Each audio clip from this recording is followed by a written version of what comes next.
प्रिय विद्यार्थियों नमस्कार। आज हम हिंदी साहित्य विषय में कक्षा 12th में संकलित पाठ जयशंकर प्रसाद द्वारा रचित पेसोला की प्रतिध्वनि पढ़ने जा रहे हैं।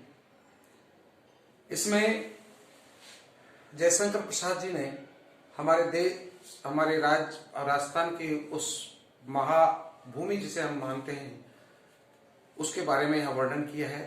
सबसे पहले मैं बता दूं कि जयशंकर प्रसाद जी छायावाद के प्रणेता के रूप में माने जाते हैं और इन्होंने अपनी कविता में भी, बाकी हिंदी गद्य की विविध विधाओं में, चाहे नाटक है, चाहे कहानी है, चाहे उपन्यास है, चाहे में, सब में अपने लेखन से सबको आविर्भूत किया है। यानी सब लेखनियों पर इन्होंने लिखा है।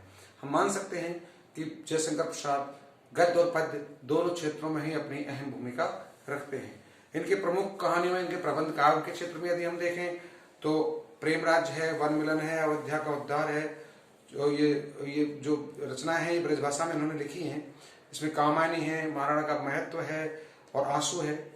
और इसके अलावा यदि हम देखें तो नाटकों में सज्जन, कल्याणी, करुणालय, विशाख, अजातशत्रु, जन्मेजय का नागयज्ञ, कामना, स्कंदगुप्त, एक घूंट, चंद्रगुप्त, ये इनके प्रमुख नाटकों में भी हैं।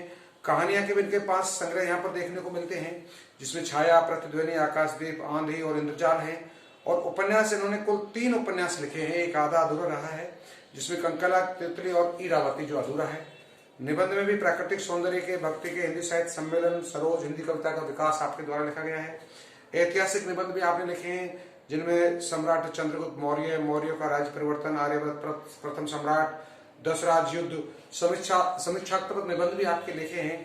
उनमें चंपू भी एक कवि और कविता है, कविता का रसास्वाद है, काव्य और कला है, रहस्यवाद है, नाटकों में रस का प्रयोग, नाटकों का प्रारंभ और रंगमंच आदि आपके द्वारा लिखित रचनाएं यहाँ पर देखने को मिलती हैं। वैसे हम कहें कि जयशंकर प्रसाद जिन्होंने यहाँ संकलित पाठ पेसोला की प्रतिध्वनि एक राष्ट्र प्रेम से ओतप्रोत रचना की, मैं जो बता रहा था आपको कि राष्ट्र प्रेम से भरी हुई भावनाएं इसमें निहित हैं। इस कविता में कवि उदयपुर की पिछोला झील के किनारे बसे हुए महाराणाओं के महल और उनके झील में बने प्रतिबिंबों के माध्यम से भारतीय लोगों को पुकार कर बार बार ये कह रहा है कि आज हमारी पुरानी अस्मिता को भूलकर सो गए हमें पुनः जागना है और देश के पुनरुद्धार का भार उठाना है। आज कवि पूछता है कि वह कौन होगा, विचार हमें करना है कि वह मैं ही हूं। यानी हमारे देश की जो पुरानी परंपराएं हैं, पुरानी विरासत चीजें हैं, उनको हम भूल चुके हैं। अब इस बीड़ा को कौन उठाएगा कि उन पुरानी परंपराओं, विरासतों को आज सजा करके, संभाल करके रख सकें, और इसमें कौन आगे आएगा। तो हमें ये अपने संदेश देना है कि वो मैं स्वयं इसके लिए आगे रहूंगा। ये बात की बात करने जा रहे हैं यहाँ पर कवि जयशंकर प्रसाद। तो देखिए इनकी कविता पेसोला की प्रतिध्वनि, यानी पेसोला झील के किनारे से किस तरह से उस ध्वनि आ रही है, आवाज आ रही है जो हमारे कानों तक पहुंच रही है, और उसका जवाब हमें देना है। देखिए कविता पढ़ते हैं आप लोग। अरुण करुण बिंब वे निर्धूम भस्म रहित ज्वलन पिंड, विकल विवर्तनों से, विरल प्रवर्तनों से श्रमित नमित सा, पश्चिम के व्योम में आज निरालंब सा, आहुतियां विष की अजस्र लुटाता रहा, सतत सहस्र कर माला से, तेज ओज बल जो वदन तक कदम सा।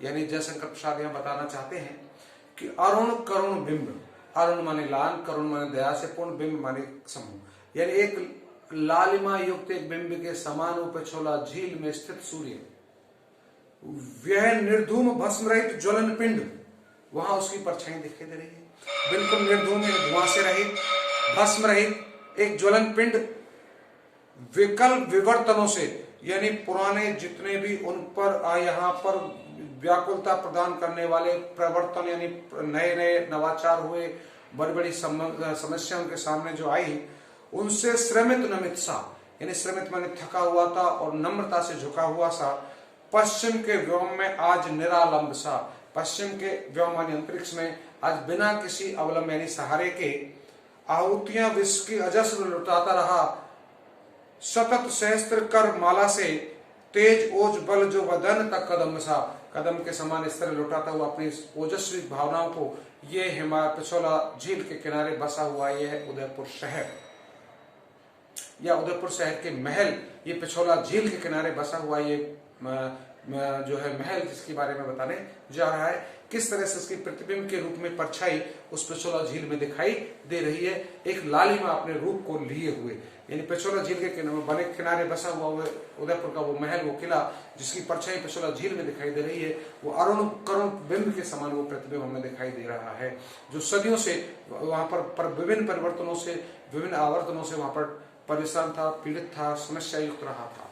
बार बार उस पर कितने कितने आक्रमण हुए, वो भी सब उसने सहन किए।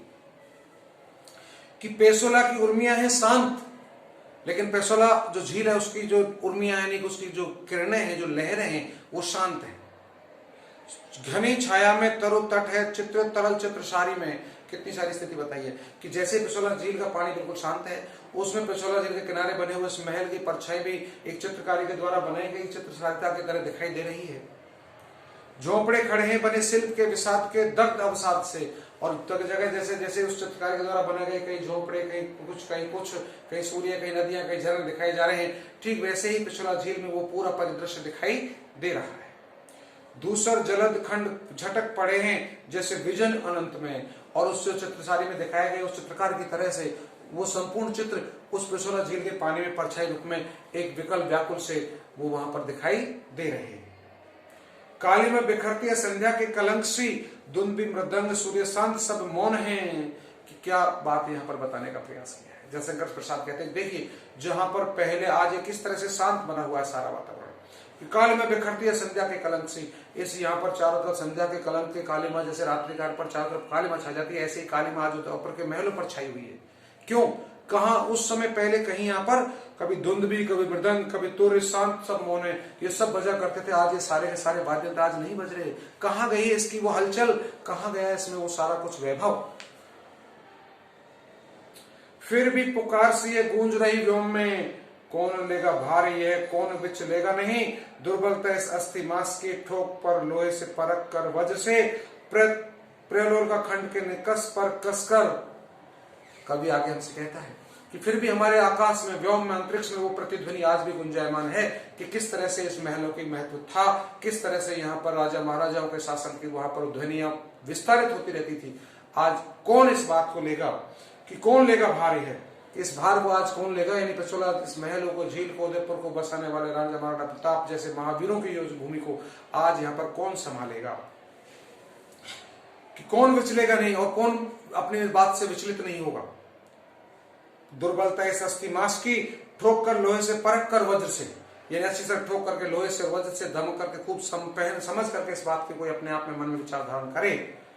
प्रत्योल्का खंड के निकस पर कसकर, और प्रत्योल्का के खंड से यानी निकले वो चोट पर वज्र से भी कठोर बना करके।